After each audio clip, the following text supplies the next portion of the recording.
Ahmed Attaf, le ministre des Affaires étrangères, en recevant la chef de mission de l'ONU en Libye pour discuter de la crise du Sahel, eh bien, il lui a demandé à ce qu'elle demande à la Russie et à la Turquie de cesser d'intervenir en Libye. Voilà. Et dois-je rappeler, ça tout le monde le sait, que la Russie et la Turquie sont des alliés de longue date du pouvoir algérien.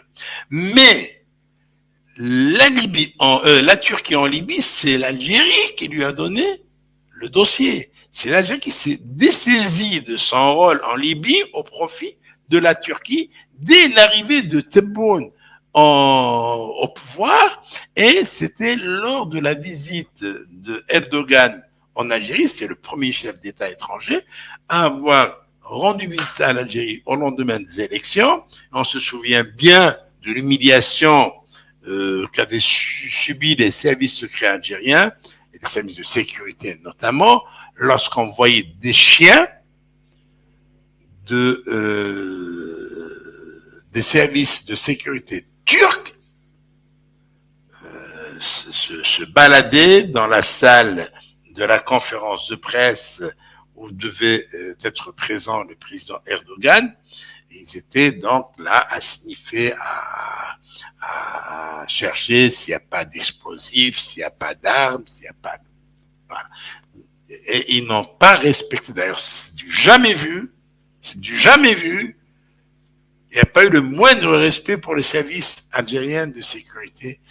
Et dites, bon, on sait bien que ces services algériens ne méritent aucun respect, parce que ce sont des services qui se sont spécialisés dans la liquidation physique des Algériens, qui sont spécialisés dans le harcèlement des Algériens, et se sont spécialisés dans la répression des Algériens. C'est normal que les Turcs ramènent leurs chiens pour contrôler les lieux avant que le président Erdogan ne vienne donner sa conférence de presse en compagnie de Ahmed Tebboune. Alors, pour revenir à cette histoire de Turquie, de Russie, qui sont aujourd'hui dans la cible algérienne, voilà, l'Algérie maintenant est en bisbise avec tout le monde. L'Algérie est en bisbise avec tout le monde. Alors, le ministre algérien a fait part de son rejet avec force du rôle joué par la Russie et la Turquie en Libye, et dans les remarques qu'il avait faites à l'issue de sa rencontre avec Madame Stéphanie Khouri, directrice par intérim de la mission de soutien des Nations Unies en Libye, Attaf a mis en scène l'agitation actuelle en Algérie contre ses anciens alliés, pour leur intervention en Libye, et a appelé à une solution interne au conflit libyen. Il faut rappeler aussi que Attaf a appelé à mettre fin à ce qu'il a décrit comme des politiques, de pratiques et des actions qui alimentent, sèment la division et creusent le fossé entre les peuples. Voilà. En quelque sorte, des slogans creux, parce que l'Algérie brille par son absence dans le règlement du conflit libyen, et l'Algérie vient à s'attaquer maintenant à ses alliés. D'ailleurs, l'Algérie estime que la Turquie et la Russie ont ignoré ses intérêts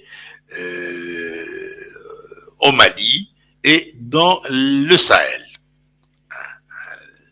Et ils en veulent en quelque sorte à la Russie et à la Turquie de continuer de traiter avec le nouveau régime malien qui a dénoncé les accords d'Alger de 2015. Et là, ça a fait mal en quelque sorte au régime algérien. C'est ce qui a, dans cette dénonciation des accords d'Alger, a conduit à un déclin du poids de la diplomatie algérienne au Mali et par extension au Sahel.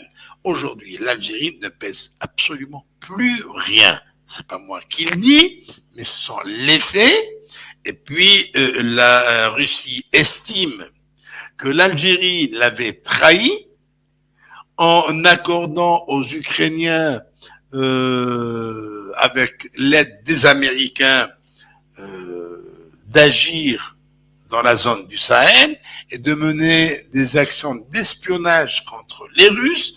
Donc les Russes s'insurgent contre les Algériens, ils sont réellement fâchés et lorsqu'on a à choisir entre deux puissances, parce qu'il y a deux grandes puissances dans le monde, la Russie et les États-Unis, depuis la guerre d'indépendance, l'Algérie avait pour allié la Russie, et depuis maintenant quelques mois, l'Algérie n'a plus d'alliés, parce qu'elle ne peut pas avoir comme allié les États-Unis. Les États-Unis ont choisi leur camp depuis très longtemps, et ce n'est pas avec le régime algérien qu'ils vont s'amuser à mettre en place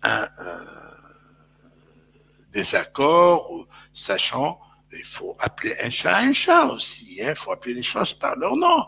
En Algérie, il n'y a pas d'homme d'État. En Algérie, il n'y a pas d'État pour qu'il y ait d'homme d'État. L'Algérie est un pays sans institution, est un pays dirigé par des voyous. Pourquoi on les appelle voyous? C'est pas une insulte. C'est pas une insulte.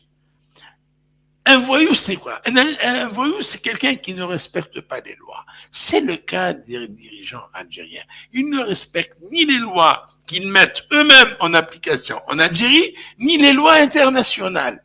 Un voyou, c'est quelqu'un qui ne tient pas compte de ce qu'on pourrait penser de lui. C'est le cas du régime algérien, des dirigeants algériens. Un voyou, c'est quelqu'un qui a